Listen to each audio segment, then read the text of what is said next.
문재인 대통령이 미국 언론과의 인터뷰에서 평창 동계올림픽 기간 한미 군사훈련의 연기 가능성을 처음 언급했습니다. 미국 측에 그런 제안을 했고 미국 측에서도 지금 검토하고 있습니다. 이것은 오로지 전적으로 북한에 달리는 문제라고 봅니다. 청와대 고위 관계자는 미국에 제안한 지 시간이 좀 됐다면서 미국도 충분히 검토할 만한 사안이라고 보고 있다고 말했습니다. 다만 올림픽 기간 중 훈련을 중단하는 것일 뿐 올림픽 이후에도 이 같은 기조가 유지되는 건 아니라고 선을 그었습니다. 무엇보다 이 같은 제안은 북한의 태도에 달렸다는 게 청와대의 입장입니다. 청와대 관계자는 더 이상 도발하지 말라는 메시지를 북한에 보낸 것이라며 만약 북한이 도발할 경우 이번 제안은 백지화된다고 밝혔습니다. 자유한국당 류여의 최고위원이 자신에 대한 징계에 반발해 홍 대표에 대해 폭로하겠다고 예고했습니다. 오늘 3시 반 당사 기자회견실에서 1차 문제점을 이야기하겠습니다. 단계적으로 모든 걸 공개하겠습니다. 하지만 예정된 시간에 모습을 드러내진 않았고 대신 류 최고위원과 가까운 정준길 전 대변인이 나섰습니다. 본인보다 훨씬 더 많은 막말을 한 홍 대표에 대해서도 징계 절차가 함께 진행되어져야 한다고 봅니다. 막말을 누가 더 많이 했는지 도표라도 그려서 비교해볼 용의가 있습니다. 홍 대표에 대한 징계 요청서를 제출하며 맞불을 놨습니다. 홍 대표도 가만히 있지 않았습니다. 우리 당 험담하는 사이코패스 같은 그런 사람들 말만 포털에 올라가요. 한국당 윤리위는 논의 끝에 홍 대표에 대한 징계 요구는 기각하고 류 최고위원에 대한 건은 추후 소명을 듣기로 했습니다. 국민의당 안철수 대표가 바른정당과의 통합 여부를 전당원 투표로 결정하겠다고 밝혔습니다. 반대로 결론 나면 대표직에서 사퇴하고 찬성 결론이 나도 통합만 마무리한 뒤 일선에서 물러나겠다고 말했습니다. 오늘 저는 결연한 각오로 국민의당 당대표 직위와 권한을 모두 걸고 바른정당과의 통합에 대한 전 당원의 의견을 묻고자 합니다. 안 대표는 당원들이 통합을 원하는데 일부 중진 의원들이 근거 없는 호남 여론을 앞세워 반대해왔다며 전당원 투표 결과에 따라 거취를 정하라고 반대파를 압박하기도 했습니다. 계속해서 당이 미래로 가는 길을 가로막고 서서 여전히 자신의 정치 이득에 매달리려는 사람이 있다면 자신의 거취를 분명히 해야 할 겁니다. 3시간 뒤 예정된 의원총회에 안 대표는 나타나지 않았고 반대파 의원들의 성토가 이어졌습니다. 의원총회 장에조차 나와서 설명을 못하는 대표라면 기본적으로 대표 자격이 없는 사람입니다. 대표를 사임하든지 아니면 이 자리에 공개적으로 나와서 본인 얘기를 떳떳하게 밝히든지. 대표가 일단 이런 분위기라는 걸 좀 전달하고. 이런 비겁한 경우가 어디가 있어 이거.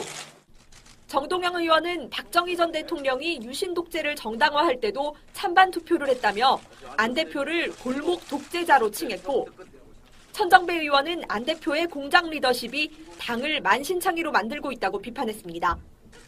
반대파 의원들은 특히 합당은 전당대회를 통해서만 할 수 있도록 당원 당규에 규정돼 있다며 바른정당과 합치고 싶으면 본인이 나가라고 주장했습니다. 우리는 당을 지키자. 나가서 해라. 김대중 총재 시절 결국 지지의원들과 함께 나가서 새정치국민회의를 창당했습니다. 그리고 성공했습니다. 안철수 대표는 올해 안에 투표를 끝내고 다음 달 바른정당과의 통합 절차를 밟겠다는 입장입니다. 하지만 반대하는 의원들은 당원 투표가 당원 당규는 물론 정당법에 어긋난다며 법적 대응을 시사하고 있어 당내 분란은 더 커질 전망입니다. 눈이 온다고 했는데 아직 눈이 안 내리고 있는 아마 우리 방송 중간에 눈이 엄청 쏟아질 겁니다. 인천에 낮에 정말 하얗게 잠깐 내렸어요. 설국 열차를 탔구나. 예, 이게 이제 시야가 완전히 하얘질 만큼 눈이 이게 뻑뻑하게 온다고 해야 되나? 그렇게 인천에 눈 왔어요? 한 시간 정도 날리다가 사라졌어요. 아, 자고 있어서 몰랐어. 네. 자, 인천파. 인천파의 거두. 우리 민정수석, 유명정님. 안녕하세요. 유명정입니다. 자, 그리고 이분한테 호칭 붙이기가 그런데. 오늘 멘트로만 보면 꼬붕. 자, 우리 야수님. 실제 머리는 제가 더 큽니다. 안녕하세요. 야수입니다. 네버엔딩 스토리 이번 편 들어보니까 정말 건실한 벤처인이었더만요. 뭐 어쩌다가 그렇게 된 거죠. 뭐. 자, 개망난이는 잠깐만 보류하겠습니다. 그러면 망난이 정도로. 네. 그러니까 앞서간 선구자, 일종의 파이오니어 같은 그런 느낌이어서 화려한 계획을 꾸었던 바로 그런 분. 명칭은 제가 한번 생각해 볼게요. 자, 마차님? 안녕하세요. 마차입니다. 마차님 목소리 괜찮으세요? 본인 스스로? 네. 똘끼가 있어야 됩니다. 만족하고 있습니다. 만족할 만해요. 네. 자, 그리고 저는 푸른 나무고요. 아직도 어떤 분들이 신비님하고 목소리 구분 못하시는 분이 있고 소유방송에 최정민님하고 구분 못하시는 분들이 있어서. 이거 푸른 나무님 목소리는 달달해요, 진짜로. 그렇지 맞아요. 왜냐면 편집하다 보면 막 흥분하고 광분해서 막 말도 빨라지고 정말 이상한 목소리의 대표적인 주자가 돼가고 있어요. 2014년 초봄에 새가 날아든다를 처음 들을 때 뭐 사람 목소리가 저래 그랬거든. 그 정도는 아니거든요, 명정님. 그때 그랬어요. 저는 방송 처음 들었을 때 김기덕 씨 생각났었어요. 오. 안녕하세요. 드시데이트 김기덕이래요. 김정민가? 자, 알겠고요. 오늘도 밖에 내리는 눈을 잘 생각해봐요. 자, 마인드 컨트롤. 밖에 눈이 대한방 눈이 내리고 있습니다. 그 속에 우리는 푹 갇혀서 담소를 나눈다 생각하시면 좋은 방송 나올 겁니다. 사연 하나 읽어드리겠습니다. 좀 긴 사연인데요. 요즘에 시대적인 흐름과 굉장히 밀접한 의미를 갖는 메일 같아서 읽어드리겠습니다. 땡땡님, 성함을 안 밝힐게요. 땡땡님의 메일입니다. 안녕하세요. 저는 새가 날아든다를 자주 듣는 애청자입니다. 그리고 저는 SM 기획사의 아이돌 그룹을 좋아하는 소비자입니다. 그런 제가 새날에 꼭 말하고 싶은 이야기가 있습니다. 정확히 말하면 하소연이지만 새날만이 이 글을 다뤄줄 것이라 믿기에 용기 내서 글을 씁니다. 얼마 전 정말로 소중한 가수 한 분이 스스로 삶을 마감하셨습니다. 그분은 빛난다는 그룹의 뜻만큼이나 팬들에게 빛이었고 대중에게 인정받는 가수였습니다. 그런데 그분이 생각보다 오랫동안 우울증에 시달리셨고 결국에는 삶의 마무리를 조금 이르게 하셨다고 합니다. 그날을 전후로 또 다른 소중한 분들이 돌아가셨다는 내용과 겹치다 보니 꽤나 오랫동안 이 일이 제 머리에 남으리라 예상합니다.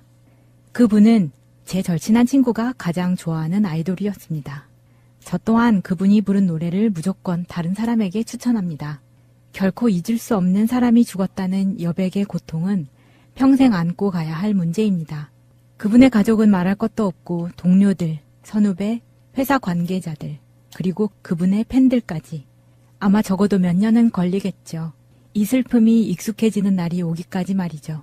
그런데 그런 슬픔에 분노를 점화시키는 사람들이 있습니다. 바로 기자들입니다. 기자들의 행태는 정말 상상을 초월합니다. 영향력이 대단한 혹은 대중에게 친숙한 존재의 자살에 대해서 언론은 자중할 필요가 있습니다. 그분의 죽음을 영웅적 행위나 낭만적 행위로 포장해서는 안 됩니다. 죽음의 방법을 상세히 설명하고 소개해서도 안 됩니다. 작은 사실에 근거하여 일반화하여서도 단순화하여서도 안 됩니다. 자살 혹은 죽음이라는 사람의 표현을 헤드라인에 써서도 안 됩니다. 죽은 분의 사진을 함부로 사용해서도 안 됩니다. 유명인의 죽음을 지나치게 주요 기사로 보도해서도 안 됩니다. 이쯤 오시면 아마 눈치채셨을 겁니다. 한국 기자들 중 이걸 지킨 기자가 단 한 명도, 최소한 저와 제 친구들, 그리고 그분의 죽음을 애도하는 팬들에게는 보이지 않았습니다. 이젠 패턴을 외울 지경입니다. 어린 나이에 데뷔하여 한류 스타가 된 가수가 끝내 스스로의 우울증에 잠식되어 스스로 목숨을 마감했으니 이 얼마나 슬픈 비극인가. 지금 장난하시나요? 죽음이 예술인가요? 제가 미학이나 예술의 무지한 인간인지라 기자님들의 높은 수준을 받아들이기가 힘드네요. 사람의 죽음이 언제부터 비극의 내러티브처럼 소비되었습니까? 그래요. 기자의 본분에 충실하다 보니 벌어진 아주 사소한 실수 혹은 높은 단계의 작성 의도가 있으셨겠죠. 그런데 말입니다. 이게 한두 번이 아닙니다. 생각해보면 한국의 기자님들, 더 정확히 말하면 아이돌을 비롯한 연예계를 취재하는 기자님들의 행패는 정말 끔찍하거든요. 기사와 스토커의 구분이 불가능한 기사는 이제 공기만큼 익숙합니다. 인터뷰 내용과는 상관도 없는 자극적인 제목과 사진 선정은 비웃음만 나옵니다. 끝내 죽음에 도달한 몇몇의 연예인을 일방적으로 미화시켜 놓고는 무엇이 문제인지에 대해서 진정성 있게 다루지도 않습니다. 오래전 장자연 님이 사망하셨을 당시의 기사들을 조금이라도 기억하신다면 정말 바뀐 게 없다는 사실을 알게 됩니다. 제가 아이돌을 좋아한 지 14년이 넘어갑니다. 그런 저의 입장에서는 바뀐 게 없어요. 기자와 언론들의 적폐와 행패가 정치와 경제 영역에서만 있는 줄 아시나요?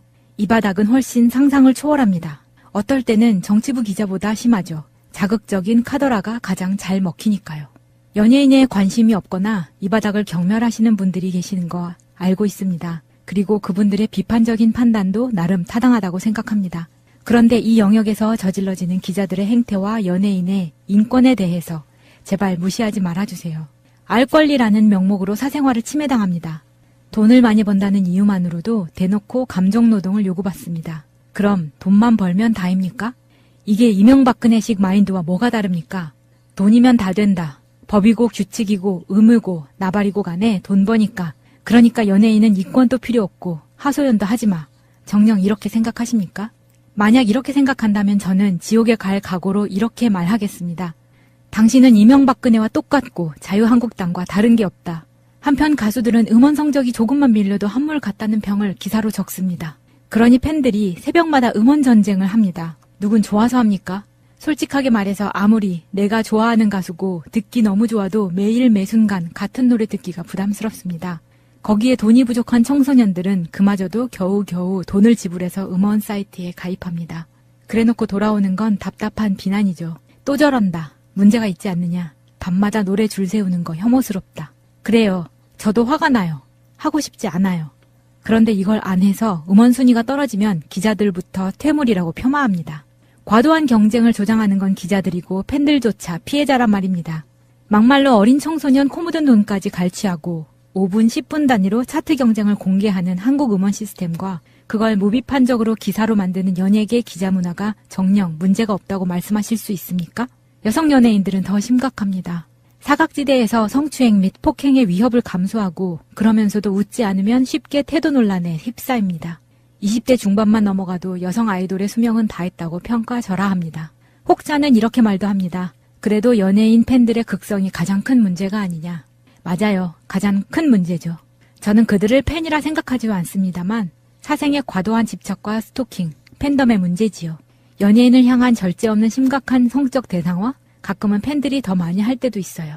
그래서 팬들은 진화했어요. 사생을 팬들 내부에서 배격하며 자신의 연예인에게 마냥 찬양하기만 하는 극단적 숭배도 지향하는 추세입니다. 소위 음지문화라 불리는 과도한 성적 대상화와 동성애, 소설 작성도 팬덤 내부에 암묵적 규제를 가하면서 줄여가는 형편입니다. 팬덤 간의 폭력 다툼? 이게 현실에서 벌어지기라도 합니까? 그런데 기자들은 뭐가 바뀌었나요? 지금 한 분의 죽음에 대해서 이 정도입니다. 심지어 그 죽음마저도 말이죠. 사람이 죽었어요. 그것만으로도 침묵해야 할 이유는 타당합니다. 분단위로 기사를 양산하실 필요 없다는 뜻입니다. 더 정확히 말하면 제대로 된 기사를 내놓으란 말입니다. 원인이 우울증이면 최소한 기사 마지막에 우울증 상담센터 직통 번호라도 적어주셔야 하는 거 아닙니까? 자살 방법을 다루지 말고 차라리 우울증에 걸린 사람들을 대할 때 조심해야 할 말들을 기사로 남기셔야죠. 도대체 SNS가 하는 일반 시민보다 기자가 나은 게 뭡니까? 당신들이 기레기라고 불리는 데는 이유가 있다는 말입니다. 제발 정신들 좀 차리세요. 기자들의 무리한 기사 남발이 곧 죽으신 분의 인격과 팬들의 마음을 2차로 살해하는 폭력 행위 그 자체입니다. 죽음 앞에서 품격을 지키지 못한다면 그 인간은 장례식을 개발한 몇십, 몇백만 년 전 인류보다 뭐가 낫다고 말할 수 있죠? 다시 한번 말씀드립니다. 사람이 죽었어요. 제발 품위를 지키십시오.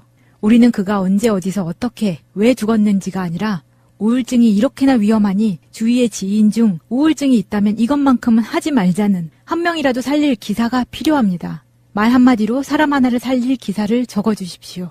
빛이었던 아이돌의 죽음을, 그 사랑스럽던 우상의 마지막을 당신들 트래픽 올리는 수단으로 쓰지 않기를 간곡히 부탁드립니다. 예, 긴 메일 읽으시느라 수고하셨고요. 박땡땡님의 메일이었고요. 원래 기레기란 말의 첫 시작이 연예계에서 나온 거예요. 기자라는 거 좀 우습게 만든 것도 사실은 연예계 쪽 기자분들이었습니다. 제가 알고 있기는 그렇습니다. 정권에 아부하는 기자들은 말할 것도 없지만 다른 문제에서 정말 거기는 상업성 이기성 기여도 아니에요. 연예 기사 중에 정말 황당한 게 드라마 보고 쓰는 기사 있죠.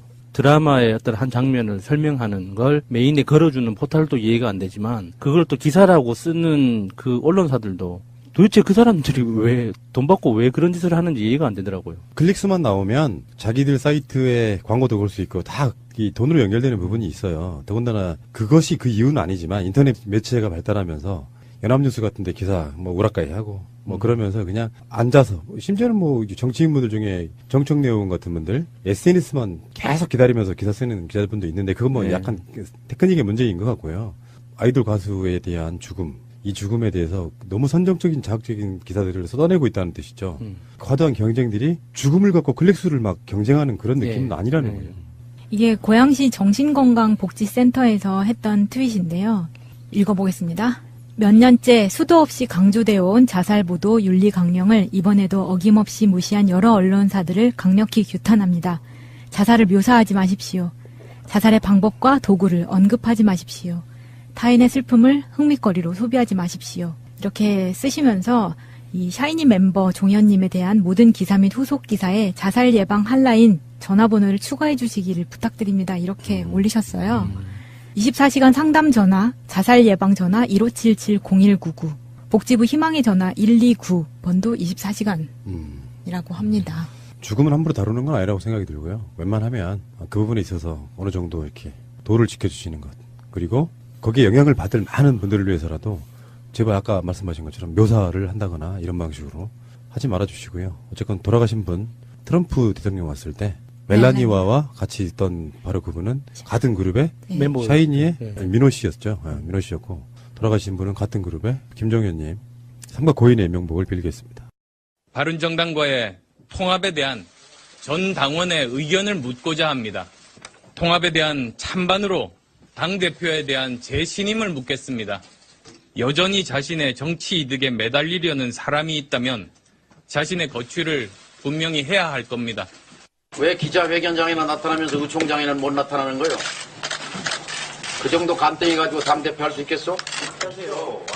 끌고라도 와야지. 아니 끌고라도 오라뇨. 무슨 말씀을 그렇게 하세요? 오늘이 안철수 대표의 그 구상유치한 정치 행태를 확인해 준 날입니다. 국민의당 내부 사정이 어떻게 정리되는지를 제가 좀 지켜보고 뭐 말씀드릴 때가 되면 말씀드릴게요. 자, 앞부분이 좀 침울했지만 우리가 이야기할 건 이야기하고 가겠습니다. 자, 오늘 국민의당에서 어마어마한 사건이 저는 일어났다고 봐요. 사실상 분당이 시작되는 전 첫 시발점이라고 봐요. 그러니까 지금까지는 분당 예상이 돼 있었던 상황만 만들어 왔지만 오늘을 시작으로 사실상 분당이 되고 있다. 선언을 하기 나름이니까요. 뭔가 마음이 뿌듯합니다. 따뜻하고. 그러니까 오늘 바른정당과의 합당을 위해서 국민의당이 의원총회를 여는 날이었어요. 의원총회라 하면 정당에서 가장 강력한 힘을 갖는 기구일 거예요. 모든 의원들이 다 모여가지고 의견을 나누고 때로는 찬반 투표도 하고 하는 것이니까. 근데 그 의원총회가 오후 2시에 예정이 돼 있었는데 안철수는 이미 오전에 기자회견을 합니다. 기자회견을 하면서 지금까지 해왔던 그 말들을 나열을 했는데 한 발 더 나아가가지고 특정인의 이름을 지칭하지는 않았지만 쉽게 표현하면은 박정천? 박지원, 정동윤, 전정배 이 중진이라는 이름으로 이분들의 뜻이 잘못됐다. 그분들의 의견을 수용하지 않겠다. 당신들 나가 이런 뉘앙스로 이야기를 했어요. 그렇게 기자회견을 했고 2시에 의원총회가 열렸는데 의원총회에 안철수는 나타나지 않았습니다. 쫄아가지고 너무 거기에 많은 욕을 먹을까봐 안철수가 거기에 사실은 당 대표이기 때문에 의원이 아님에도 불구하고 사실은 참가를 해야 돼요. 그렇죠. 당연하죠. 네. 당의 현역 의원들이 모여서 당의 앞길에 대해서 논의하는 자리인데 당 대표가 비록 현역은 아니라고 하더라도 그 자리에 고의적으로 빠진다는 거는 저는 그 기사를 보고 깜짝 놀란 게 야, 얘는 정말 초지일관하다. 초딩 같은 초지일관? 네. 예전부터. 그러니까 자기가 하고 싶은 말은 송동격서예요.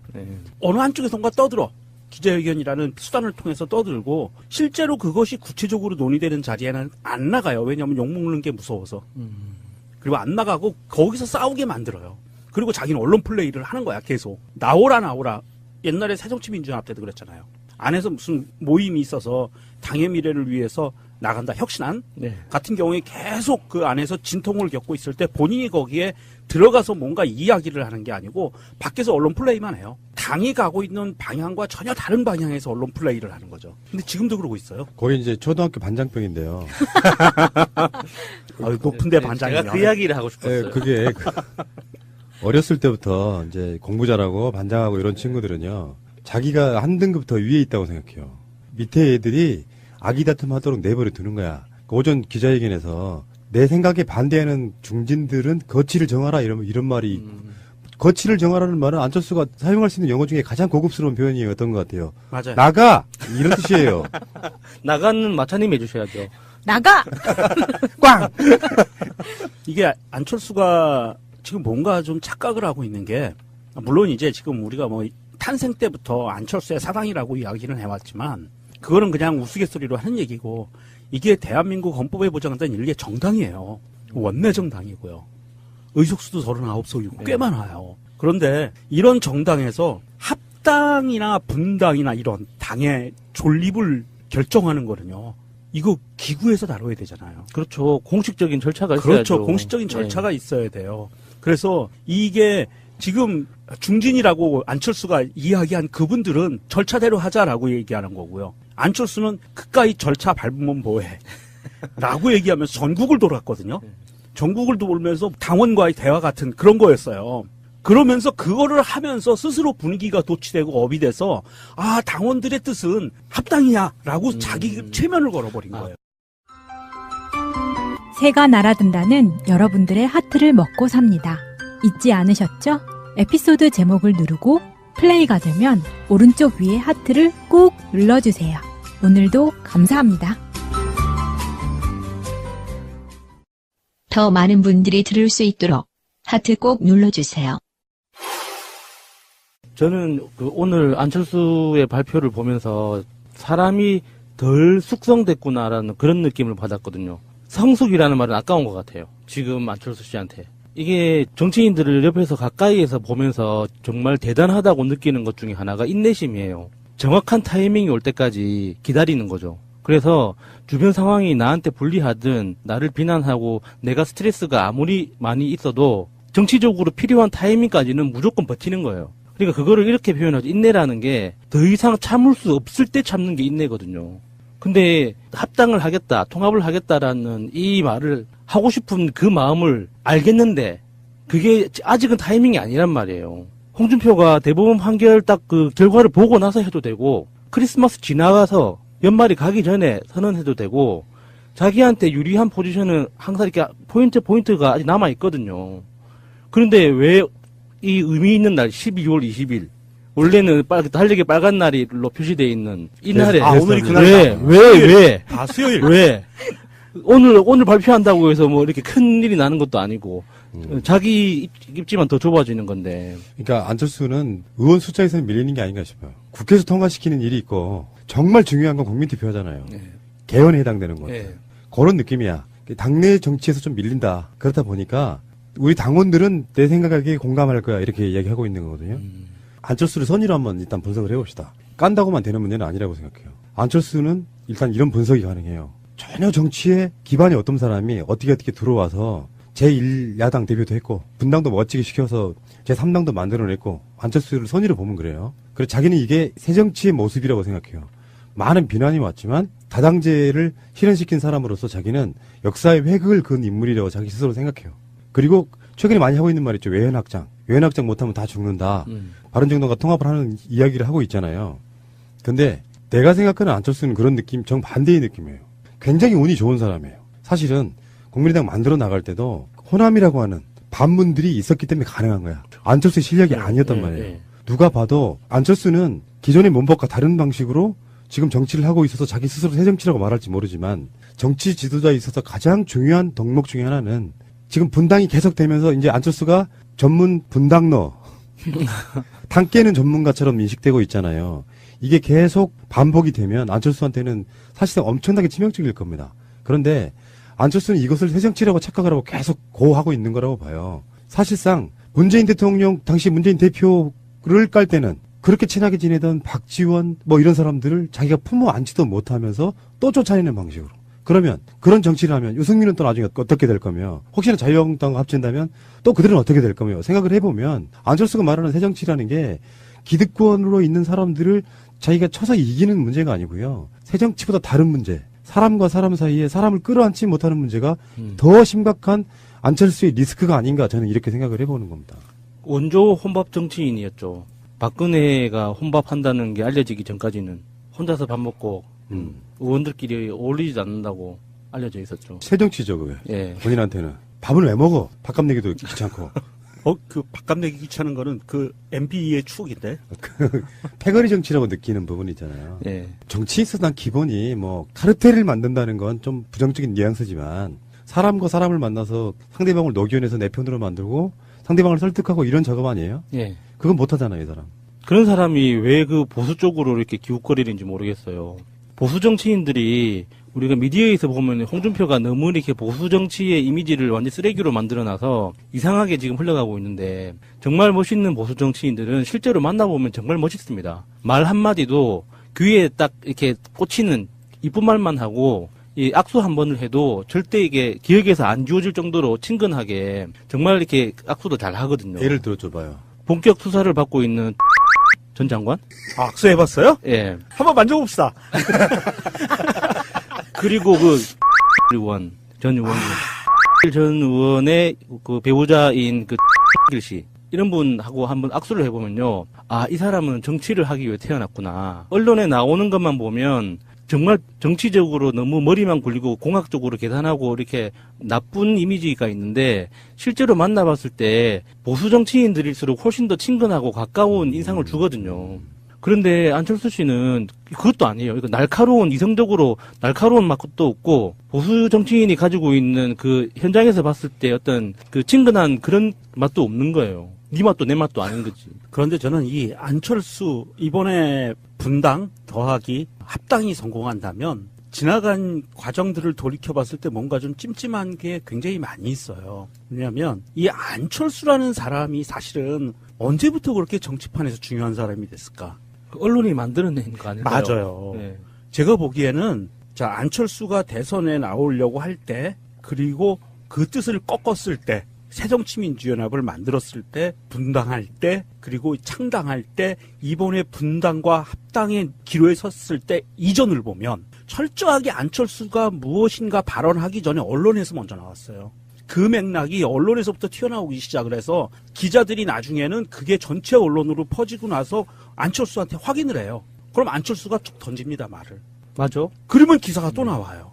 근데 이게 좀 상황이 돌아가는 거 보면 안철수가 당대당 합당하겠다 이전부터 합당할 것인가라는 기사들이 쏟아져 나오기 시작을 했거든요. 지방선거, 선거연대를 할 것이냐 합당할 것이냐부터 쏟아져 나오고 안철수가 중간에서 내 뜻은 예전부터 하나였다라고 이야기를 하고 또 그거 받아서 뉴스가 나오고 그러다가 아 합당은 물 건너간 것 같다? 선거연대로 갈 것 같아? 그러다가 하여간 이게 끊이지 않고 기사가 양산이 돼요.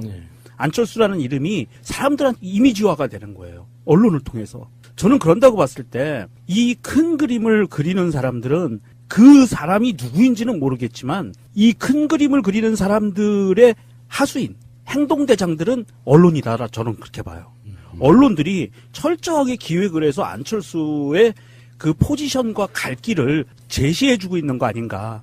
그런데 안철수 그 길로 그냥 쭉 가거든요. 근데 이제 이 부분이 있다고 생각해요. 안철수가 정치인들 못 다루는 것처럼 언론을 잘 다룬다고 생각하지는 않고요. 제 생각은 그래요. 제 생각에는 언론이 안철수를 다루는 것 같아요. 이제 그런 면보다 안철수 포지션 때문에 그래요. 제3당 대표로서 포지션이 그런 역할을 하고 있는 포지션이기 때문에 안철수를 빨려고 한다기보다는 안철수가 주요 이슈거리가 될 수밖에 없는 위치에 있는 거라고 보고요. 지금 그런 이야기가 나왔어요. 전당대회만이 당의 해산이나 합당을 의결할 수 있다가 국민의당의 당헌 12조 13조를 합니다. 그래서 당원 투표를 해서 합당을 의결한다는 것 자체가 불법이다. 그러면서 이제 그 최경환 씨, 이제 지금 검찰 수사를 받고 있는 그분 말고 국민의당 최경환 의원이 한 말이 그거예요. 대통령이 국회를 인정하지 않고 국민 여론조사로 결정하자는 것과 다를 바 없다. 뭐 이런 얘기를 했고요. 국민의당 의총장에 안철수가 안 오고 있잖아요. 뭐 국회의원이 가서 끌고라도 와야지. 그러니까 비서실장 하는 그 사람이 무슨 말씀을 그렇게 하세요? 뭐 이렇게 하면서 서로 싸움나더라고. 그 장면을 묘사한 그 기사의 댓글의 일정 댓글이 훈훈하다. 이랬습니다. 저는 이번 기회에 국민의당 그 중진과 국민의당 의원들께 정신 똑바로 차리셔야 될 게 안철수가 나가란다로 나가면 안 돼요. 지금 안철수가 하고자 하는 것은 푸나님이 얘기한 것처럼 국민의당의 당원 당규를 위반한 사항이거든요. 그러면 징계위원회 소집을 해야 돼요. 그래서 출당을 시켜야 됩니다. 야, 당대표를 참. 당대표를 자르고 출당을 시켜버려야 돼요. 최종 결재권자가 당대표인데. 그러니까. 그럼 또 옥새 들고 나르샤? 도장 들고 나르샤. 뭐 이런 거. 아무튼 씁쓸해지는 건요. 새정치민주연합 깨고 나가고 그러면서 그들이 또 지역감정 이용해서 총선에서 승리하고 그 지역에서만 이 과정들을 보면서 정치라는 게 과연 무엇이 새정치일까 생각해보면 우리도 그런 이야기 수도 없이 했지만 안철수의 새정치가 실체도 없다 이렇게 이야기하지만 정말 실체 없음이 그대로 드러났다 이런 것보다는 저는 이렇게 보고 싶어요. 어떤 누구도 정치권에 들어가서 자기만의 정치 보여주는 건 사실상 불가능하다. 그만큼 기득권이 센 곳이다라고 이야기 먼저 하고 싶어요. 그러니까 새정치라는 것 자체가 오랫동안 정치해본 사람들은 내가 기득권이네 뭐 적편의 인식을 한다고 하더라도 그래 너도 한번 들어와봐 어떻게 변하는지 한번 보자고. 실제로 정치권에 들어가서 정치하고 현역 국회의원 계신 분들 많잖아요. 기대도 엄청 컸지만 막상 현실 정치 들어가면 또 욕먹잖아요. 그 갭도 우리가 한번 생각을 해봐야 돼요. 예전에 왜 정치인들 다 나빠 이 관점으로 가니까 그래 정치권 들어가더니 너 그렇게 바른 말 잘하던 네가 지금은 뭐 하고 있니 이런 식의 욕먹는 사람이 아마 수백 명은 될 겁니다. 어떤 분야에서 있던 사람들이 정치권에 들어가서. 그렇지만 정치권이라는 게 그런 면에서 보면 사람과 사람을 다루는 법. 그래서 사람에게 더군다나 자기 편에게는 상처 많이 주지 않고 적들과 장엄하게 싸우면서 자기 구성원들의 어떤 죄랄까 무게를 자기가 스스로 안고 가는 리더. 그런 사람들이 진짜 리더가 돼서 그 사람들이 사람을 움직이는 거예요. 그런 측면에서 안철수는 왜 문재인 대통령의 정치 방식에 대해서 공부를 안 하는지 모르겠어요. 그동안 뭐 그 정치 멘토라고 주변에 여럿이 있었다가 그 떠나간 사람들도 많잖아요. 너무 많죠. 예, 근데 그런 사람들도 훌륭한 사람들이 있었지만 결과적으로 현실에서 이루어낸 사람은 지금 현재의 문재인 대통령인데 문재인 대통령이 지금 우리 정치 현실을 어떤 밑바닥에서부터 바꾸고 있는 거잖아요. 정치를 하는 방법 자체를 기술일이나 공학적인 방식, 그 접근 방식이 아니라 자기가 추구하는 비전을 보고 쭉 앞으로 나갈 때 다른 사람들의 시선도 같이 이렇게 모아낼 수 있다는 거를 문재인 대통령이 지금 몸으로 보여주고 있는데 왜 안철수는 그런 거를 공부를 안 하고 이렇게 그 얍삽한 것만 배워가지고 이게 그런 느낌이에요. 이거 조폭들이 동네에서 처음 생기는 조폭들이 덩치 키우려고 게살을 먹으면서 막 몸 찌우는 거 있죠. 사실은 운동하고 몸을 만들어가지고 체력을 길러야 되는데 덩치만 크면은 사람들 그 제압할 수 있다고 생각하고 이렇게 막 게살까지 먹어가면서 막 살을 찌우잖아요. 국민의당에서 통합 반대파가 안철수 직무정지 가처분 신청하기로 했잖아요. 그 정도로 지금 감정이 격앙돼 있으면 더 이상 되돌리기 힘들다고 보고요. 그렇죠. 네. 안철수 생각은 이런 것도 있을 거예요. 지방선거 앞두고 바른정당 남아있는 그 사람들이라도 우리가 합수 못하면 결국 자유한국당으로 갈 수밖에 없어서 자기들이 때를 놓친다라고 생각하는 부분이 분명히 있고요. 근데 문제는 얻는 만큼 그보다 더 많은 잃어버리는 것 이게 있다면 승부사로서는 좀 약간 좀 못났다 이런 생각 좀 들고요. 결국에는 그런 겁니다. 호남에 있는 표들 난 필요 없다. 보수표 내가 가져갈 거야. 이 마인드가 눈에 보이는 바로 그런 상황이었습니다. 자, 자유한국당으로 갑니다. 좀 재밌어요. 요즘 정치권을 보면 너무 재밌어서. 여기도 훈훈하죠? 네. 자, 현재까지 상황을 정리해드리면 당협위원장 60여 곳을 정리하는 과정에서 친박들 많이 이제 당협위원장직을 잃었고 그 중에 측근으로 인식됐던 유해마저도 당협위원장을 확 치는 상황. 근데 나는 이렇게 생각해봤어요. 유해는 그냥 캐릭터가 겹치기 때문에 그런 거는 이제 단순하게 그렇죠. 재미삼아 하는 그게 제일 설득력이 있던데 여기 더블 캐스팅 안 된다고.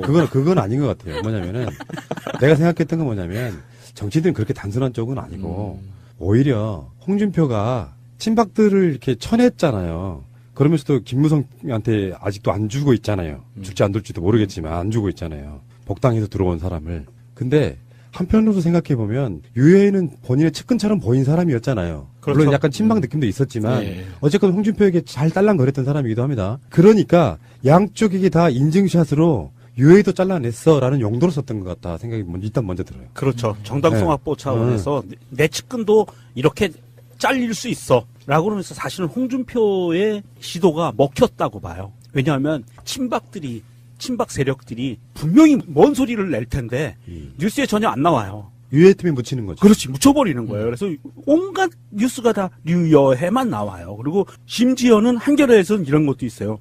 류여해의 72시간 투쟁사, 기승전 홍준표 디스 이런 기사도 나오고요. 리스트화 시켰어요. 어떻게 홍준표한테 3일 동안 개겼는지. 그래서 자유한국당에서는 품위 유지라든지 여러 가지 당의 이름에 누가 된다라든지 뭐 여러 가지 이유로 뭐 국민 감정에 반하는 행동을 많이 했다 뭐 이런 것. 그런 이유로 징계위원회 회부하는데 윤리위원회겠죠. 윤리위원회를 통해 징계를 하겠죠. 하는데 보도들에 의하면 제명도 가능하다까지 이야기가 나오고 있고 근데 저는 이번 사태를 봤을 때 떠오른 속담이 하나 있었습니다. 여자가 하늘 품으면 오늘은 서리가 내린다. 조심들 하세요. 그러니까 그런 상황에서 홍준표 스타일이기도 할 것 같은데 홍준표에 대해서 이제 제일 무서운 게 뭐냐면 측근이에요. 바로 옆에서 봤던 사람이 말한 홍준표가 제일 무서운 얘기인 거야. 이런 상황은 많잖아요. 사회에 나가서도. 바로 옆에 봤던 사람들이 증언 이런 것처럼 계속해서 페이스북 같은데 이제 그 홍준표에 대한 막 공격들을 쏟아내는 상황이 되니까 홍준표는 갑자기 아뜨거 했을 거라고 봐요. 정말 불쾌하죠. 그래서 마지막에 거론하고 있는 가장 치명적인 건 홍준표의 대법원 판결에 대한 언급까지 하고 있습니다. 거기까지 나왔죠. 이 정도 되면 거의 주먹 날아갈 얘기지. 그러니까 홍준표가 유여해에게 우리 당 험담하는 사이코패스라고 했죠. 이제 막 나가는구나, 이제 서로가. 이 류여해가 정치인 생활을 한 지 얼마 안 되니까 햇병아리기 때문에 이 홍준표의 큰 뜻을 모르는 거예요. 자기를 지금은 이렇게 홀대해도 조금 더 지나가면 혹시 알아? 뭐 이런 보통은 경력이 있는 사람들은 아, 저 사람의 본 뜻은 저게 아닐 거야. 내가 희생양이 됐구나. 그래, 지금만 이 고통을 감내하자. 이 정도로 끝냈을 텐데 일반적인 정치인들은 류여해는 그 정치인 범죄에 들어가지를 못하니까 발끈해버린 거예요. 그러니까 홍준표는 올라 저거 맑게 알아먹을 줄 알았는데 저 다 까버리네. 그러니까 류여해 씨를 보고 있으면 흥분이 가라앉지 않은 그 사람 있죠. 이 류여해 씨의 그 과거 경력을 보면 굉장히 공부를 잘해서 엘리트 코스만 밟아서 이제 그 법학 박사까지 쭉 갔잖아요. 그러니까 한 번도 욕을 들었고 살아본 적이 없을 거예요. 이건 아니야, 이건 아니야. 그런데 정치에 입문하자마자 정말 자기가 평생 먹었던 욕을 하루에 다 먹으니까 이제 그 정신적인 흥분도가 올라간 상태에서 안 내려오는 거죠. 지금도 그런 게 느껴진단 말이에요. 그러니까 홍준표가 당에 피해를 준다고 그러니까 류여해는 나는 잃을 게 없다. 그렇게 대받아치고 있잖아요. 사실 그런 건 수위 조절이 필요한 거거든요. 한번 자기가 한번 싹 때렸으면 상대방이 딱 움찔하고 나왔을 때 한 템포 쉬었다가 다시 이제 수면 위로 올라와야 되는데 안 내려가. 계속 던지고 있어요, 지금. 예. 뭐 류여해가 우리도 잘 몰랐던 사진들이라던가 뭐 홍준표가 막 그 박근혜하고 악수를 하는데 굉장히 굽신거리는 사진을 붙이면서 맞춰도 이런 시절이 있었어요. 이렇게 단다거나. 너무 재밌네요. 정치가 누가 재미없다고 그랬어요. 어쨌건 유여에 대해서 지금 자유한국당이 뭐 징계는 한 해 뭐네 해도 아까 제가 좀 전에 말씀드린 것처럼 오히려 만반해서 내 측근도 잘라내 요 느낌. 물론 측근이라는 표현이 아직 어색할 수도 있습니다. 뭐 개파가 서로가 같았다거나 이런 느낌보다 지도부에 입성해가지고 사실 홍준표를 엄청 도와준 것 같은 느낌의 유여에 대해서 그런 느낌인데 파장이 생각보다 클 수도 있어요. 생각보다. 물론 당인이기 때문에 제명되거나 하면 이제 밖에서 투쟁하고 나서 어느 날 카메라의 스포트라이트가 사라지면 그렇게 뭐가 억울한 한을 품고 정치권에서 나가는 거긴 한데 그럼 가만히 있겠어요, 유해가? 대한애국당으로 가죠? 조원진한테? 뭐 그런 식으로 이제 서로 간에 들러붙고 하는 정치를 하겠죠. 그 감정을 갖고 있는데 문제는 홍준표예요. 이게 홍준표나 사실은 유해나 정치적 요정으로 보면 홍준표가 더 악인인 건 맞아요. 네. 유해는 지금 뭐 우리 시야에 들어온 게 불과 몇 개월밖에 안 됐는데 그 업이랄까 이런 게 한꺼번에 막 쌓아둬서 그렇지 마일리지가 많아서 그렇지 깊이는 별로 없었던 악인이라고 보면 홍준표 이 사람이 기부 캠페인에 그 줄을 서가지고 이제 이번엔 자유한국당 홍준표 대표가 나오셨습니다 하면서 이렇게 성금 집어넣잖아요. 멘트 좀 하라고 하니까 한 말이 소외된 이웃에 좀 따뜻한 연말이 되었으면 합니다. KBS도 이제 파업 그만하고 국민의 방송으로 돌아갔으면 합니다. 이제 파업 그만하시고 우리 좀 방송 좀 재미있게 볼 수 있게 해주십시오. 파업을 중단하는 게 기부래. 미친 거 아니에요? 여기에서 파업 중단하라는 이야기를 2번, 3번 계속 중언부언 했었다 그래요. 왜 파업을 하는데? 지그들 때문에 파업하는 건데. 그러니까. 예. 방송을 엉망으로 만들어 놓은 이게 깝깝한 거야. 상대방이 설득이 안 돼. KBS가 공영방송으로서 MBC가 공영방송으로서 망가졌다는 이야기를 수용하지 않는 자들이 있잖아요. 그렇게 해왔던 방송이 공영방송이었다고 지금도 우기는 자들이 있잖아요. 이거를 뇌를 확 열어가지고 공영방송 아니었어 이 새끼하고 집어넣어버릴 수도 없고 끝까지 계속 우기고 자빠지잖아. 떼수건으로 뇌를 밀어주고 싶어요, 진짜. 그러니까 KBS 사장이 뭐 SBS 사장이 국정원한테 돈 받고 사주받고 해서 무슨 보도가 나가게끔 만들고 하는 짓거리들을 팩트로 나와 있음에도 불구하고 그것을 해소하기 위해서 고대형 물러가라 하는 게 파업이잖아 지금. 근데 그 상황에서도 파업을 그만하는 것이 뭐 기부다 이런 개소리나 하고 자빠졌고요. 왜 우리 대선 토론회 때 노조들 이야기가 엄청 했던 게 홍준표였잖아요. 지금도 왜 저쪽 세력들이 노영방송이라고 표현하잖아요. 노조들이.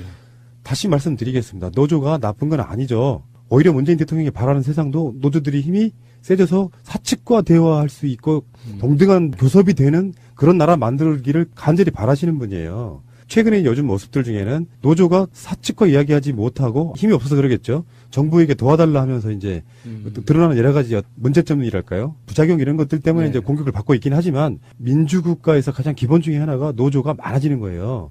그 노조가 정부의 개입 없이도 사측과 동등한 협상을 할 수 있을 정도의 나라를 만들어주면 돼요. 국가는 시스템을 만들어주면 되고 노조는 힘을 키우는 게 맞거든요. 근데 노조 문제는 노동조합 법률 자체가 지금 굉장히 불합리한 게 너무 많아서 반헌법적인 독소 조항들이 굉장히 많거든요. 근데 그 국회에서 해결이 안 되고 있죠, 그게. 홍준표의 현실에 대한 인식이 너무 후져요. 사실은 홍준표가 만약에 야당 정치인, 그러니까 우리 민주 세력 쪽의 정치인이 됐다면 어떻게 말했을까요? 홍준표 같은 캐릭터가 살아남았을까요? 그러니까 난 그렇게는 안 봐요. 예를 들어서 진짜 홍준표가 민주 세력 쪽에서 어떤 위험을 무릅쓰고 그러니까 정치에 입문한 기본을 저는 봐야 된다고 생각하는데 정치에 입문할 때 엄혹한 박근혜 시절에 야당 정치인으로 입문하는 사회적 명망 인사들 있죠. 이 사람들은 일단 불이익 감수하고 들어오는 거거든요. 기본적인 정의감이 살아있는 사람들이에요. 반면에 여당으로 입당하는 사람들이 있어요. 홍준표 대표적인 그런 케이스지. 김영삼 정부 시절에 그렇게 입당하는 방식도 있잖아요. 여당이 안정적으로 들어가요. 지금의 국정원들이 그걸 보여줬잖아. 야당 정치인들 뒷조사하고 이런 것들이 다 나오잖아요. 어느 날 갑자기 길거리 지나가 캐스팅된 게 아니잖아. 사회적으로 나름대로 명망이 있는 사람들이잖아요. 판사, 검사, 의사, 교수 이런 각 직업군들이 야당으로 들어오는 사람과 여당으로 들어오는 사람의 차이가 있단 말이죠. 양지에서 뭔가를 도모하고 해보고 싶어하는 도전의식도 없고 정의감도 없는 사람들이 정치권에 딱 들어와서 일단 노조를 반대로 보기 시작하는 시각부터 갖기 시작했기 때문에 10몇 년, 20몇 년 동안 머릿속에 그게 걸수록 바뀌는 거라고 생각해요. 그래서 지금 이런 생각이 만들어진 거고 만약에 노조를 그래도 대우하는 야당 쪽으로 시작했던 사람이라면 이렇게 말 죽어도 못하죠. 그렇죠. 만약에 홍준표가 민주당 인사였다라고 하면 본인이 아무리 보수적인 생각을 갖고 있더라도 거기에서 그 메시지를 해야겠다라고 마음을 먹었다면 이렇게 얘기했을 거예요. 노사 간의 교섭이 빨리 이루어져서 파업이 빠른 시간 내에 풀리기를 바랍니다. 이 정도로 끝냈을 거라고요. 맞아요. 그래서 이 쓰레기성은 말할 것도 없는 게 이제 우리 결이 섰어. 어차피 우리 방송이 나가고 나서 그 다음 날이면 판결 결과가 나올 겁니다. 나는 확실하게 줄을 서겠습니다. 홍준표 유죄 그리고 유죄가 안 나면 강력투쟁. 제 생각이에요 이거는. 동의합니다. 대법원 앞으로 가는 거예요? 가야죠. 네. 알겠습니다. 대법원 앞 생방송. 그러면 새날 깃발 들고 대법원 앞에 와서 생방송을. 진짜. 유죄가 확정되면 잠잠하던 친박들이 대거 들고 일어날 거라고 봐요. 그러니까 우리가 바라는 그림이긴 한데 네, 아주 저는 그거를 간절히 바라고 있는데 그리고 무죄가 났다. 그러면 이거 무죄가 나면 그 다음에는 이거는 자유한국당은 파죽지세? 홍준표가? 그러니까 홍준표 자체는 기세가 엄청 등등하겠죠. 일단은 자유한국당도 그렇지만 사실 법원에 대한 국민적 반감 감정이 진짜 그렇게 달하겠죠. 그러니까 제가 드리고 싶었던 말씀이 바로 그 이야기예요. 국민들 입장에서는 홍준표에게 좋은 시사를 보내기 힘들어요. 법원하고. 그런 관점도 있을 것 같고. 어쨌건 야당들이 지금 이게 어떻게 보면 이것도 대선 패배의 여파입니다. 대선 패배로 만들어지는 여러 가지 과정들 속에 야당들이 정신 못 차리고 있는 상황. 물론 홍준표의 대법원 판결은 대선하고 아무 상관이 없지만 이것도 엮으려고 하겠죠. 만약 유죄가 난다 그러면 야당 당수 탄압한다. 뭐 이런 식으로 몰고 갈 거예요.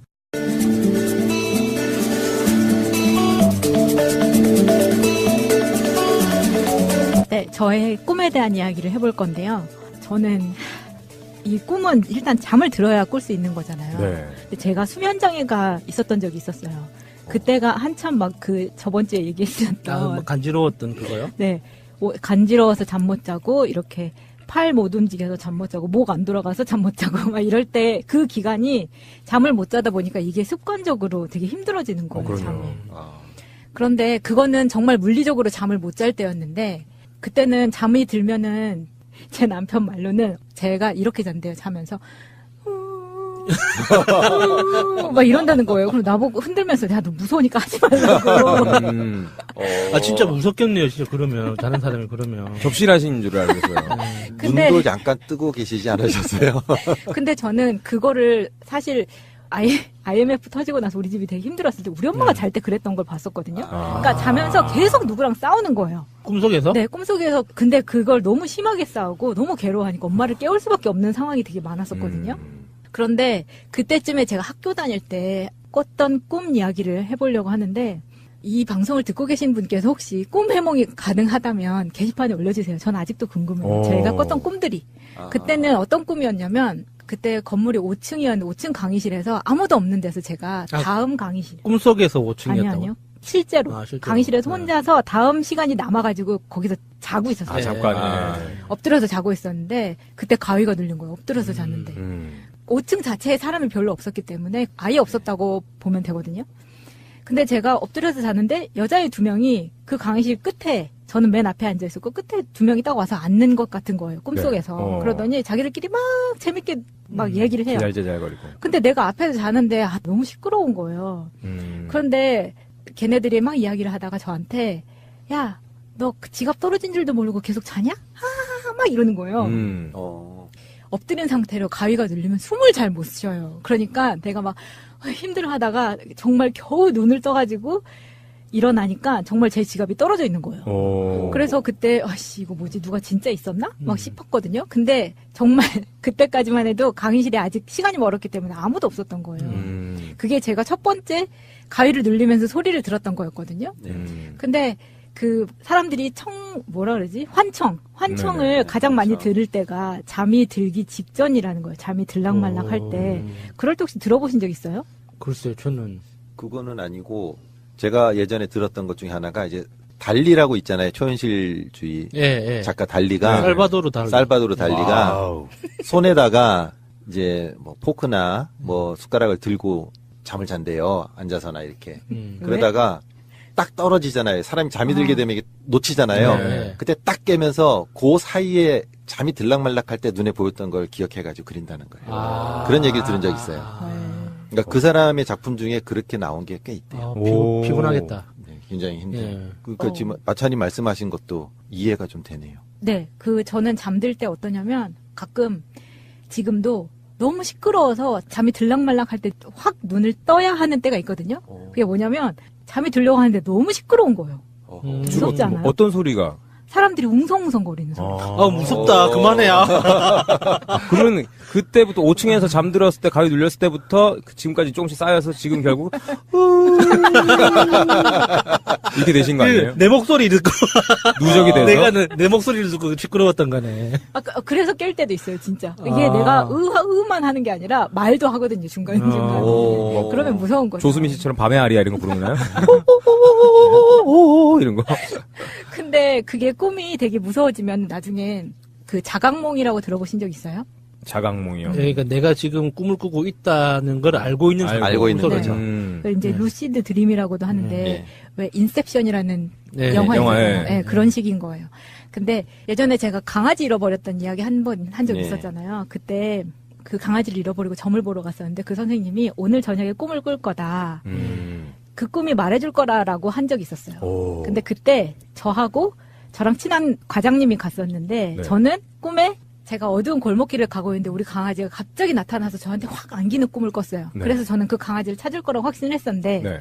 며칠 있다가 나랑 같이 갔던 과장님이 꿈을 꿨는데 그게 자각몽이라고 생각하거든요. 왜냐면 이 사람도 자기가 그 꿈을 꾸고 굉장히 황당했었는데 그 핵전쟁 같은 게 난 거예요. 갑자기 네. 전쟁이 나가지고 막 대피를 시켜야 되는데 거기에 자기는 자기가 챙길 사람도 많은데 나는 네가 항상 귀찮아. 귀찮게 네가 나한테 신경이 쓰여. 그게 이제 저한 거예요. 그래서 그 꿈에 마차 너하고 네가 잃어버렸던 강아지를 네가 안고 있었어. 막 이제 이러는 거예요. 그러면서 그래서 자기가 아는 사람보다 너하고 네 강아지를 먼저 태웠다는 거예요. 그런데 이 상황이 자기가 봐도 너무 어이가 없으니까 내가 왜 마차 너랑 네 강아지를 그러니까 자기도 꿈에 내 강아지를 빨리 찾아줘야 된다는 이 스트레스도 본인도 받았던 거예요.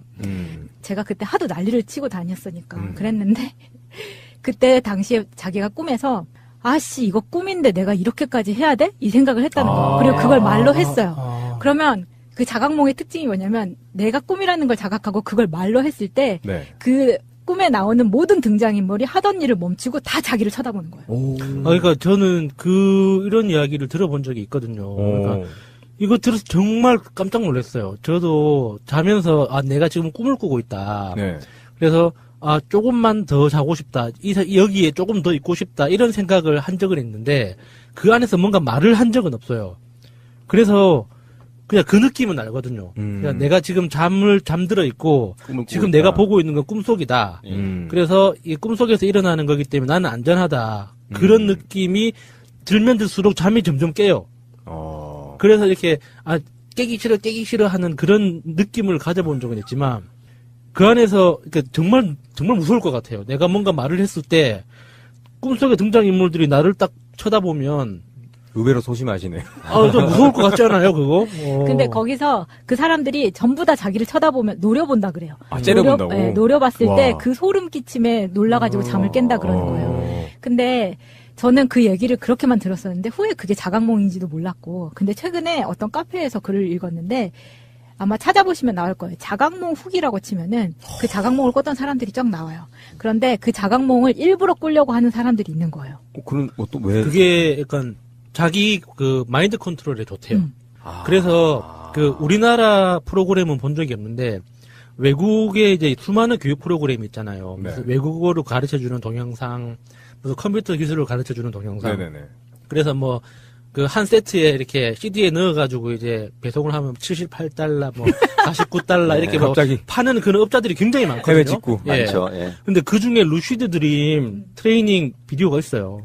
그래서 그 뭐 챕터로 나눠가지고 1주차에 있는 이런 훈련을 하고 2주차에 있는 이거 해야 8주 과정으로 뭐 12주 과정으로 해가지고 그건 인셉션 아닌가? 그런 게 있어요. 그래서 그 루시드 드림 자체가 뭐 다이어트, 뭐 학업, 자기 성취 뭐 이런 거에 도움이 된다고. 어떤 목적을 위해서 루시드 드림을 그렇게 이용한다고요? 방향성을 딱 정해서. 저는 최면 앱을 사가지고 그게 한 30만 원 정도 하는데 그거를 자기 전에 1시간씩 항상 들으면 담배를 끊을 수 있다고 하는 그런 거랑 비슷한 거죠.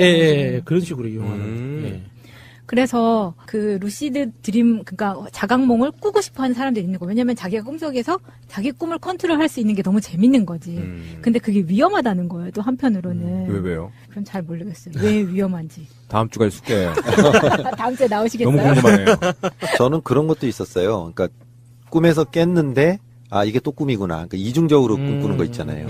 그게 인셉션에 나오는. 인셉션 아니에요? 이중 꿈은 몇 번 꾼 적 있어요. 딱 깨지 않는 꿈 이런 게 공포영화 소리인데. 그러니까 딱 깼는데 이거 또 꿈이구나. 이제 그 정도. 와.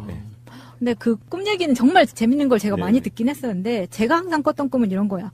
항상 막 짐을 싸서 미친 듯이 비행기를 놓치기 전에 막 계속 타러 뛰어가는 꿈. 근데 그거를 거의 한 달에 한 번씩 꾸는데 항상 막 그 후에 비행기를 탔는지 안 탔는지는 보이지도 않아요. 계속 비행기에서 떨어지는 꿈을 꿨어야지 키가 크죠. 그래서 그 계속 짐 싸면서 쫓기는 꿈하고 그 다음에 저는 그 꿈을 꾸고 나서 일어나자마자 안 까먹으려고 다 메모를 하거든요. 굉장히 좋은 습관이라고 하더라고요. 네. 왜냐면 제가 왜 그걸 시작을 했냐면 제 친구 중에 스노보드 국가대표 선수를 하다가 지금 그림 그리는 아티스트가 된 친구가 있는데 걔가 그랬어요. 자기는 꿈에서 항상 그 꿈이 주는 메시지를 따라가다 보니까 자기는 지금 스노보드랑 전혀 다른 일을 하고 있다는 거예요. 근데 그걸 자기는 꿈에서 꾸준히 메시지를 받았다는 거예요. 그래서 저는 그 얘기를 듣고 너무 신기해가지고 저도 계속 메모를 하기 시작했는데 그중에서 제가 꿨던 꿈 중에 되게 웃긴 것들이 있어요. 제가 이제 와서 한 1, 2년치를 보니까 정말 웃긴 게 많은데 메모를 다 해놓으셨으니까. 네. 그 중에서 하나는 최근에 꾼 꿈 얘기를 해드릴게요. 문 대통령이 당선이 되고 난 후에. 문 대통령님. 좋은 자세로 경청하겠습니다. 네. 자, 어떤 그 꿈의 장면이 어떤 장면이었냐면 문 대통령이 저를 굉장히 애틋하게 대해주는 거예요. 그 본인의 집에도 양산 집에도 초대를 하고 되게 구체적으로. 저희 집으로 가시지요. 나도 잠 못 자겠는데. 그다음에 따님하고 김정숙 여사도 손님으로서 같이 있는 거예요. 그래서 같이 시간을 보내요. 그러니까 제가 꿈속에서도 문재인 대통령의 가족이 있다는 거를 알고 있는 거죠. 그런데 거기서 제가 했던 게 뭐냐면 그 빈 실린더에 잡곡을 깔별로 쫙 넣어가지고 되게 예쁘게 정리를 하는 거였어요. 근데 제가 스스로 김정숙 여사랑 같이 있는데도 내가 영부인이라고 생각을 하는 거예요. 계속. 갑자기 위험해지는데? 정숙이 가만두지 않게 했어. 이런 거. 그래서 영빈관에 이제 가족들도 빨리 초대를 해야지 제가 막 이렇게 마음이 새로운 안방마님으로. 와, 진짜 제대로 개꿈이다. 이거는 진짜로 신구 선생님 모셔야 돼요. 결혼 생활하는 것이 그 4주도 아니고 한 400주 정도. 4주 뵙겠습니다. 이거 해야 돼요. 위험한 꿈이셨네. 근데 그 꿈에서도 순간순간 제가 이제 영부인으로서 뭘 해야지 막 생각을 하다가 순간순간 김정숙 여사가 있지 이 생각이 또 드는 거예요 꿈에. 그럼 막 짜증이 나는 거예요. 근데 문재인 대통령은 내 옆에서 그 나비 넥타이 석시도를 입고 같이 운전해서 어디를 가고 막 잔디밭을 같이 걷고 막 이렇게 하니까 꿈속에서도 너무 설레고 좋은 거예요. 그런 꿈을 꾸고 나서 사람들한테 다 물어보면 복권이나 사라 그러지. 저는 복권 이상의 의미가 있다고 생각을 했었거든요.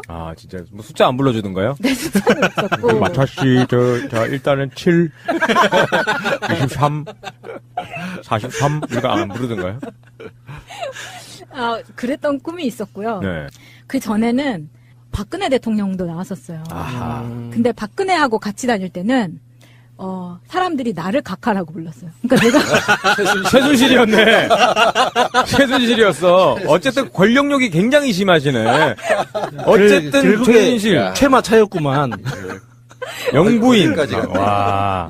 그래서 저도 그게 너무 이상한 거예요. 내 옆에 박근혜가 있는데 사람들이 왜 나한테 각하라고 부르지? 생각을 해서 내가 박근혜보다 더 높은 위치에 올라가려고 하는 꿈인가. 막 그렇게 생각을 했는데 왜 대통령하고 같이 식사를 하면 좋은 거라 그러잖아요. 네네. 꿈 해몽은 포털에서 찾아봐도 그렇고. 근데 그 꿈에 제가 박근혜하고 독대를 하면서 밥을 먹었거든요. 네. 지금 생각하니까 내가 각하로 불렸으면 내가 먹어준 거잖아, 박근혜. 네. 시혜를 중요한 사실을 알았습니다. 아까 먼저 꾼 꿈이 비행기를 막 시간을 따라서 쫓아가는 꿈이었잖아요. 비행기 타지는 않고. 그러니까 이제 안에 있는 꿈을 꾼 겁니다. 만약에 비행기를 타는 꿈까지 꿨다면은 지금 미셸 오바마라던가 힐러리라던가 미국 쪽 영부인이 아마 그런 꿈이 되지 않았을까. 미시즈 트럼프. 네, 이런 게 있을 것 같아요. 근데 제가 꿈에 오바마가 나온 적도 한 번 있었어요. 나왔구나. 옳지. 그래. 보니까 이거는 2016년 1월 6일 날 꿨던 꿈인데, 엘베가 막 다치려고 하는데 제가 막 달려 들어갔더니 그 안에 오바마가 있었던 거예요. 그래서 제가 너무 깜짝 놀랐지만 너무 좋아가지고, 포옹하고 막 비주비주하고 막 셀카 찍고 막 난리 났었던 꿈이 있었는데, 그 꿈도 저는 되게 좋은 꿈이라고 생각했었는데, 사실 제 일상생활에 크게 달라진 게 없는 거예요. 이렇게 대통령이 많이 나오는데.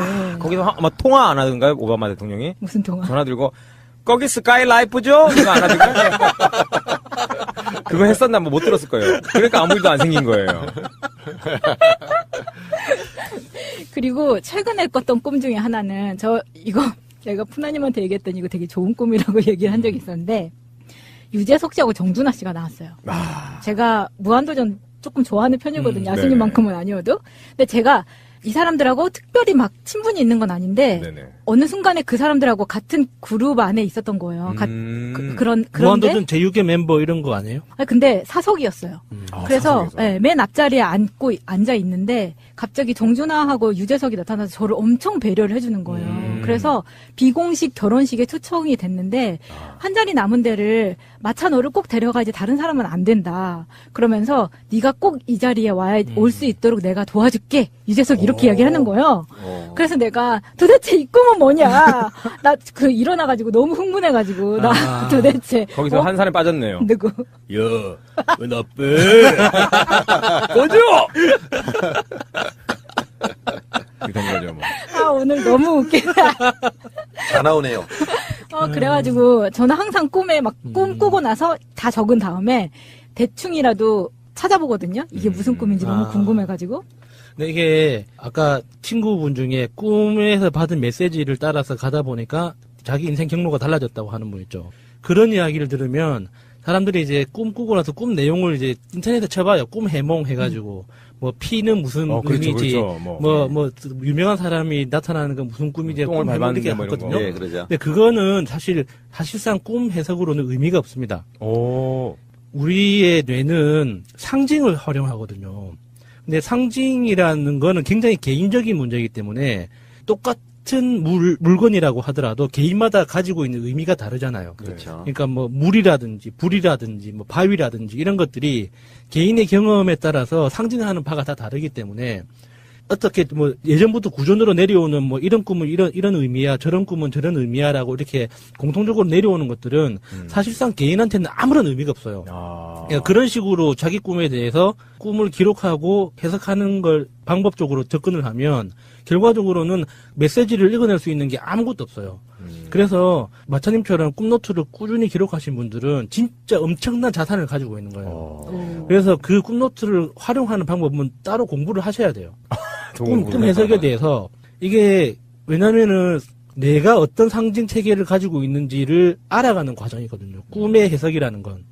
그러니까 이렇게 뭐 정신과 의사가 마차님 꿈 이야기 들어보고 뭐 그거는 개꿈입니다. 그거는 무시하셔도 돼요. 이렇게 판단해 주는 게 아니에요. 그렇죠, 그렇죠. 그러니까 정신과 상담이라는 건 내방계에게 꿈 이야기를 들어가면서 그러니까 한 번 듣고 알 수 있는 게 아니에요. 짧으면 3개월, 길면 몇 년 동안 그 사람의 꿈 이야기를 쭉 들어가면서 그 사람의 상징 체계를 같이 정리해 주는 거예요.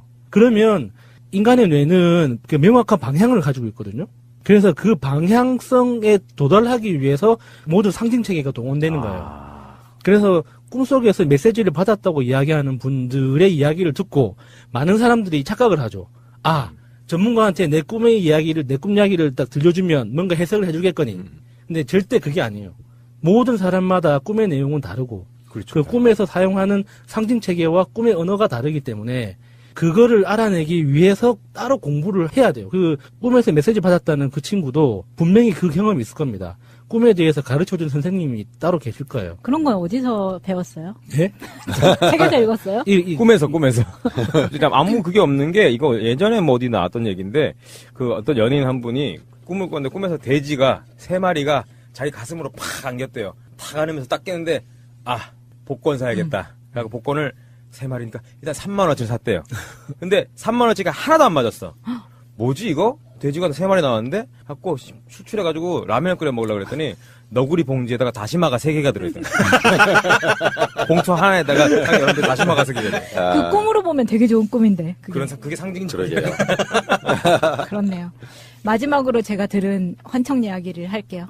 제가 알람을 맞춰놓은 시간에 한 몇 초 전에 일어난 거예요, 제가.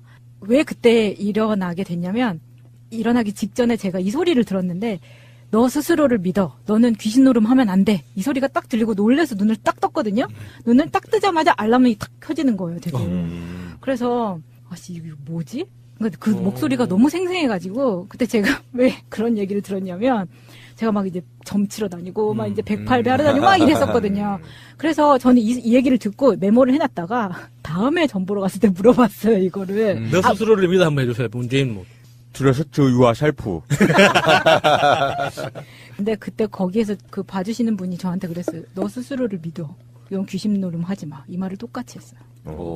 되게 무섭죠, 그런 건. 자꾸 무섭게 하지 마요. 네, 저의 개꿈 이야기는 여기까지였습니다. 왜 이렇게 목소리가 허스키하고 이렇게 마음에 안 드는지 모르겠어.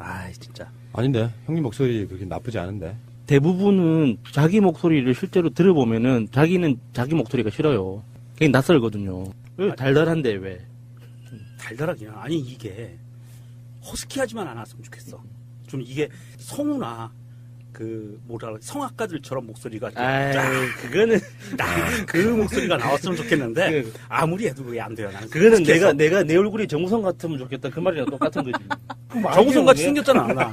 근데 그 방송하는 사람들이 자기 목소리에 자신감 없으면 좋은 방송 안 나와요. 그러니까 약간 좀 똘끼가 있어야 돼요. 여러분, 자, 다 같이 유예가 됩시다. 아니야, 이건 아니야. 왜 유예? 나도 목소리 들으면, 내 목소리 들으면 정말 편집하기 싫어질 때 많아요. 그러니까 기분에 따라서는 어쩔 때는 진짜 이 목소리를 어떻게 방송하지 싶을 정도의 약간. 저도 팟캐스트에서 제 목소리 처음 듣고 진짜 깜짝 놀랐어요, 진짜.